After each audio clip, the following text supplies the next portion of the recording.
A Wednesday night in Tampa, late, almost midnight. A 29-year-old sitting on a couch with a phone in one hand and nothing in the other. The screen says zero, the balance says zero. 3 years of double shifts, skipped vacations, meal prep Sundays, envelope budgets, no new clothes unless something ripped. 3 years of watching that number drop. Student loans, credit cards, $34,000. And now it says zero. They screenshot it. They stare at the screenshot. They do not post it. They close the app. And then they sit there, just sit there, because the thing they have been chasing for 1,000 and 96 days just arrived. And the room does not feel any different. This is not a story about discipline failing. This is a story about what happens when discipline succeeds. And nobody warned you about the silence on the other side. A nurse in Tampa, according to Bureau of Labor Statistics data from May 2024, the median annual wage for registered nurses in Florida is around $83,000. This person was earning less than that, closer to $76,000, still early in their career. They graduated at 23 with roughly $26,000 in student loans based on Education Data Initiative, figures citing federal data, and another $8,000 in credit card debt picked up during clinical rotations, when the stipend did not cover rent. $34,000 total. Not catastrophic, not small. They found the debt payoff videos at 25 snowball method. Every extra dollar, they tracked it on a spreadsheet, posted updates, had a system. The system worked. For 3 years, every financial decision this person made passed through a single filter. Does this get the number closer to zero? That is it. That is the whole operating system. Groceries, gas, birthday gifts. Does it get the number closer to zero? You close the app, you open it again 10 minutes later.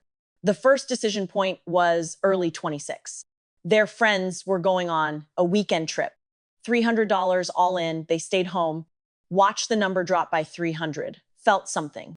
Not joy, exactly. More like a small electric confirmation that the system was working, that they were working. That feeling has a name. Neuroscientists who study motivation and reward have mapped how dopamine works in the brain. Dopamine is not really the pleasure chemical. It is the wanting chemical. It drives anticipation and pursuit more than it drives the feeling of arrival. According to researchers Kent Berridge and Morton Kringelbach, writing in Neuron in 2015, dopamine systems power the motivational push toward a goal, not the satisfaction of reaching it. Every payment they made, every time the number dropped, their brain released a small hit of dopamine, not because the debt was gone, because the debt was going, the direction was the drug. I should mention this is public information, not personal guidance. Your life has details. I will never know, but the numbers are worth hearing. The second decision point, 27, they were offered a travel nursing contract. Higher pay, they took it not for the adventure, for the math. The extra income went straight to the balance between principal, interest, and aggressive paydown. They were putting roughly $1,200 a month toward the debt on a $76,000 salary. That is close to 19% of gross income going to debt service alone. For context, the Federal Reserve reported that the national average household debt service ratio was 11.32% of disposable income as of the fourth quarter of 2025. This person was running well above that, and they wore it like a badge. Their identity rewired around the project. They were not a nurse who happened to have debt. They were a nurse who was paying off debt. The debt payoff was the plot. The nursing was the setting. Every conversation circled back. Every decision filtered through. They describe themselves that way online, in person. That is who I am. I am the one who is paying it off. And then it was over. This is the part I sat with. The longest. Harvard psychologist Tal Ben-Shahar has a term for this. The arrival fallacy. The false belief that achieving a particular goal will lead to an enduring sense of happiness. He has written about it extensively, and it was discussed. In a 2024 Psychology Today analysis of post-achievement depression, you spend years convinced that the destination will feel like the destination. And when you get there, you discover that the building is empty, not because the achievement was not real, because the happiness was in the hallway, not the room. Researchers who study the emotional aftermath of goal completion have found something that lines up with this. A 2024 qualitative study published in BMC Sports Science, Medicine and Rehabilitation interviewed recreational endurance athletes about what happens after they finish a major race. Multiple participants described emptiness, reduced motivation, and what one called a void, feelings that lasted anywhere from 1 week to 8 weeks after the event. The researchers noted that setting future goals before the event may reduce the risk of those negative emotions. The parallel to debt payoff is hard to ignore. Training for a marathon and paying off $34,000 in debt share the same psychological architecture, a single defining objective, a daily structure built around it, a finish line that removes all three at once. And nobody in the debt payoff world talks about it. Think about what that means. There are entire ecosystems built around the moment you hit zero.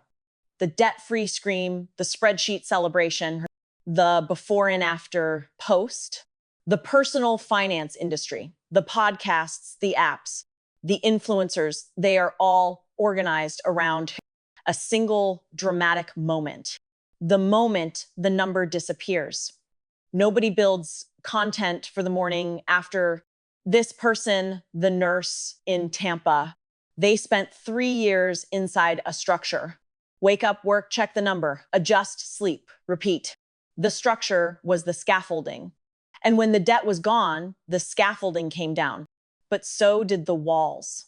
They did not have a next goal. They did not have a next identity. They had a zero balance and a question they had not asked. In 3 years, what now? You put the phone face down on the table. Then you pick it back up. The neuroscience is uncomfortable.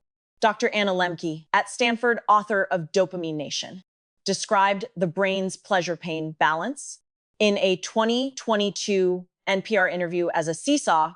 When you are repeatedly exposed to a reward source, the brain adjusts. It needs more of the same stimulus just to reach the same feeling of normal. When you remove the source entirely, when the game is over and there are no more payments to make, the seesaw does not return to neutral. It tips the other way. The brain, adapted to the rhythm of the chase, now sits in a mild deficit state. Not clinical depression, something quieter, a flatness, an absence of signal where there used to be one. Marathon runners know this. Researchers call it post-race blues. That 2024 BMC Street UD found that athletes who completed endurance events lasting more than 3 hours described a range of negative emotional responses in the weeks following the race. Emptiness, mood swings, difficulty recognizing themselves in daily life. Not during training, after. The training gave them purpose and rhythm and something to measure. The finish line took all three away at once. That is not just money. That is years. Years they spent making payments. Years they spent building a self around the act of making payments. The number on the confirmation screen is dollars. The cost is time. They did not complain. They adjusted. That is what most people do. And that is exactly why nothing changes. Nobody at the personal finance platform lost a subscriber when this happened. That is worth sitting with for a second. The platforms that profit from debt payoff content have no incentive to cover what happens after the story ends at zero. The algorithm rewards the climax. According to Experian data from 2025, the average American with any type of debt carries roughly $105,000 across all categories. There are always new people entering the funnel. There are always new balances to count down. The system does not need to follow up. The system needs new beginnings, not quiet endings. The third decision point, the one nobody sees, It is the morning after zero. They open the budgeting app. There is nothing to allocate. The snowball is gone. The avalanche is gone. The categories they built, extra payment, minimum payment, emergency hold, they are irrelevant now. They stare at the screen the way you stare at a room after the furniture has been moved out. Same walls, same floor, nothing in it. Some people call this a transition. The research calls it something closer to an identity disruption. A 2017 study published in Personality and Social Psychology Bulletin by Park and colleagues at the University of Buffalo found that people who base their self-worth on financial success experience more stress, anxiety, and diminished autonomy when financial circumstances shift. Their financial goal was not just a goal. It was part of the scaffolding holding up how they saw themselves. Pull it out and the structure shifts. I expected this to be a simple story. Paid off debt, felt bad. Brain chemistry, done. It is not that simple because the emptiness is not chemical alone. It is structural. They built an entire life around one objective: their mornings, their meals, their social calendar, their online presence, their sense of progress, their sense of self, all of it routed through a single number. When the number reached zero, every system that depended on it went quiet at the same time. That is the arrival fallacy in its most personal form, not theoretical, not abstract. A person on a couch at midnight holding a phone that says zero and feeling less than they felt at 34,000. The personal finance world says paying off debt is the first chapter.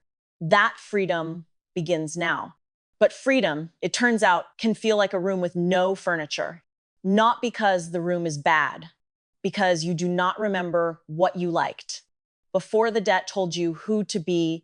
According to Investopedia, citing Department of Education data, as of September 2025, borrowers aged 25 to 34 owe an average of $33,566. In federal student loans alone, that is roughly 14.3 million people in that age group. Some of them are in the middle of the payoff right now. Some of them are about to hit zero. And almost none of them have been told what the silence sounds like. This is not a story about someone who failed. This is a story about someone who succeeded at the wrong scale. They solved the number.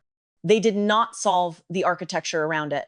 The architecture is the part that takes longer, and nobody gives you a spreadsheet for that. A couch in Tampa, the screen still glowing, the number still zero, the room still quiet.